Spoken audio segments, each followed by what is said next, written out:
Сол себепті біздер енді сіздерге бүгін осы кездесуді ұйымдастырып, осы Темірбек Жүргеновтің жаңағы мұрасын зерттеуші ғалым Құлбаев Аман Бекенұлын шақырып отырмыз.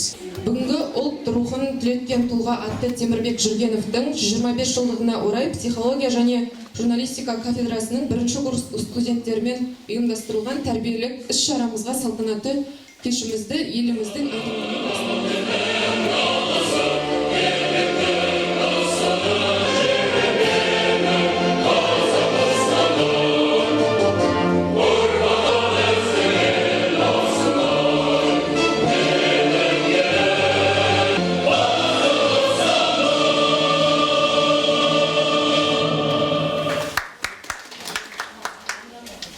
Жүргенов Темірбек Қараұлы Қазақстандағы мәдениет, әдебиет, өнер саласының талантты ұйымдастырушыларының бірі. Еліміздің көрнекті мемлекет және қоғам қайраткері Темірбек Қараұлының есімі тек Қазақстанға ғана емес, сонымен қатар бүкіл түркі әлеміне мәлім. Темірбек Жүргенов есімі қазақ халқына ғана емес, Орта Азия халықтарына ортақ тұлға.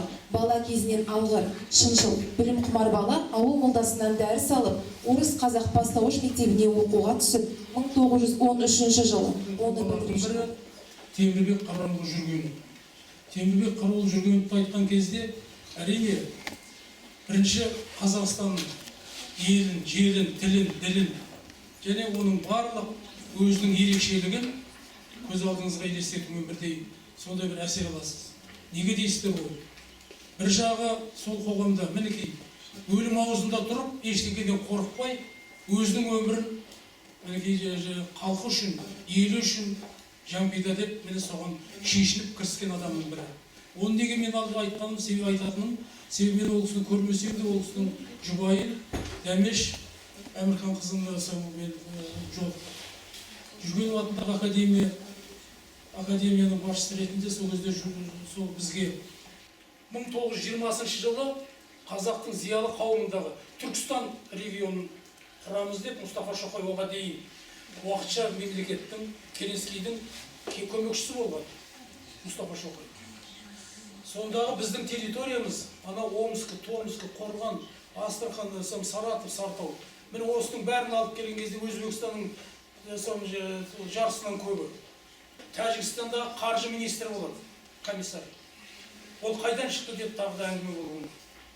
Ал жерде отырған жаңағы азаматтардың 105 мың қазақтың азаматтары ұсталған, 22 мыңы батырмеге бармас үшін, міне соның бәрі зомлықтың бәрі көрген. Ол көрген ел жұрт оны қайтып қайталамау керек. Ондай нәубет қайтып қайталамау керек. Міне осындай жағдайда мен тағы да ары қарай жалғастыратын шығармын, бірақ сол сұрақтар болса жауап беруге дайынмын. Қазақ талантты халық, қазақ өнерлі халық. Олардың да өнері де, яғни соның барлығы ары қарай баптап, ары қарай соны жалғастырса, ол ұлы халықтан академиясының студенттеріне осы қазақ азаматтарының өткен өмірін айтып, саламатты, өнегелі жұмысыңыз жасап жатсыз. Болашақта да қанатыңыз талмасын, еліңіз сау болсын. Келесі жылдары жаңа мерейтойын тойлайын деп отырсыз ғой, Құдай қаласа соныңызды тойлаңыз, аман болыңыз. Жақсы күндерде былай болайық. Не деймін, мынау бүгінгі біздің ағамен кездесуіміз, осы кісінің өмір баянынан кішкене мәліметтер алдық. Біз ризамыз. Көп мынау Қайнар академиясының өнерге қатысы болмаса да, біз студенттеріміздің осы Қазақстан тарихындағы ұлы тұлғалардың өмірмен танысса, өйткені бұлар еркін егеменді еліміздің ұрпақтары ғой. Содан кейінгі қалыптасқан ұрпақтар, бұлар сол кездегі қиын бір замандар білмейді. Жаңағыда айтып жатырмыз ғой, Қазақстан тарихында да ол әр мектепте әртүрлі оқылады. Бірақ жаңағыда өзіңіз айтқан Алашорда үкіметі, Түркістан үкіметін бөліп алғысы келдіңіз, олардың бәрін әлі біз жақсы біле бермейміз. Сонымен осындай психология кафедрасына, меңгерушісіне бәріне рахмет айтқым келеді, осындай іс-шараны ұйымдастырғанына. Сіздерге де рахмет. барлығыңызға рахмет. Аға, сізге де рахмет. Мына біздің Қайнар академиясының сізге алғыс хаты бар еді.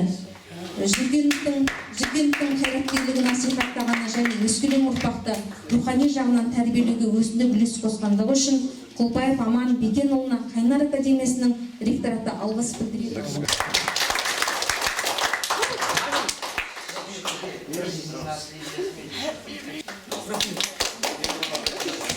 Рахмет, Аманаға рахмет, сізге бүгін келіп уақытыңызды бөліп, біздің балаларымызға Жүргенов туралы және қазақ театрының, қазақ ғұламаларының, қоғам қайраткерлерінің өмірі туралы өзіңіздің сырларыңызды шертіп отырсыз. Өте үлкен рахмет сізге.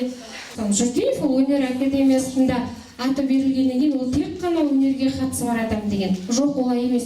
Ол кісі халық қазіргі тілмен айтқанда, қазір Аймағамбетов бар ғой, министр просвещения, ол кісі сондай жұмыс атқарған. Сіздерге рахмет. Мына біз Серғазы Ахметұлы Жиенков деген кісімен 22 жыл жұмыс істедім. Сендерде жас кезімнен бастап жұмыс істедім. Міне бұл 2 жыл болып қайтыс болған, ертең 2 жыл туған күні.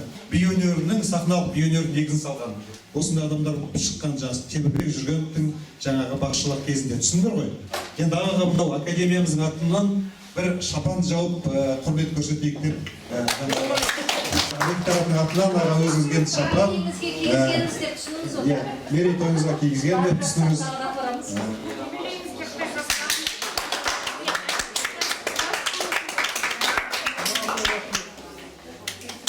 Рахмет көп.